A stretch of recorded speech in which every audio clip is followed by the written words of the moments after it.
Kailangang humarap sa Senate Impeachment Court ni Vice President Sara Duterte sa Lunes. Ito ang nakasaad sa inilabas na official notice to appear ng Senado ngayong araw para sa pangalawang Pangulo.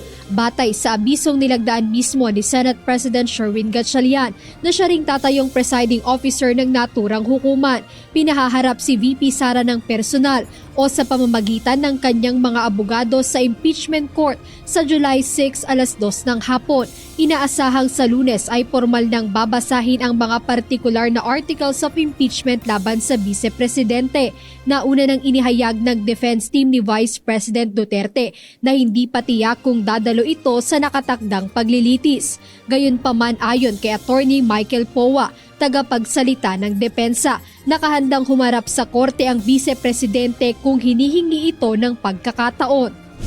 Samantala, puspusa na rin ang paghahanda ng Senado para sa makasaysayang impeachment trial na ito. Kaya kanina umaga ay nagkaroon sila ng All Senators Caucus. Dinaluhan ito ni Senate President Sherwin Gatchalian, Senate President Pro Tempore Vicente Tito Soto III at Senate Majority Leader Juan Miguel Mig Zubiri.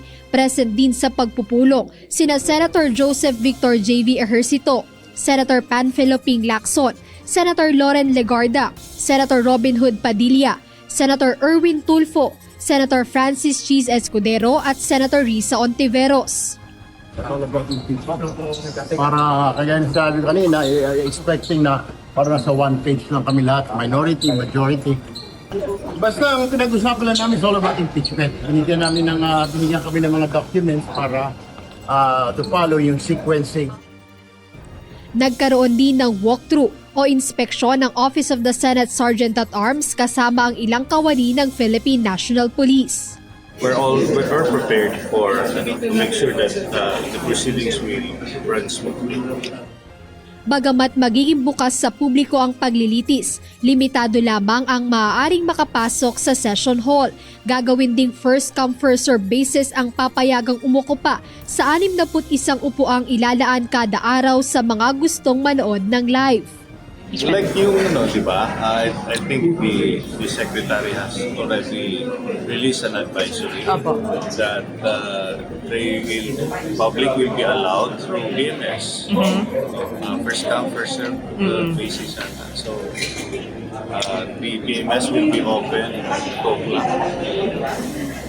daily, and then doon magre-register yun. Bukod dito, paalala ng Senado, mahigpit na ipatutupad ang proper decorum, disiplina at mga umiiral na patakaran sa loob ng gusali habang nagpapatuloy ang paglilitis sa pangalawang Pangulo. Jedne Resina, UNTV News and Rescue. Diyos ang aming sandigan, serbisyo publiko ang aming pinahahalagahan.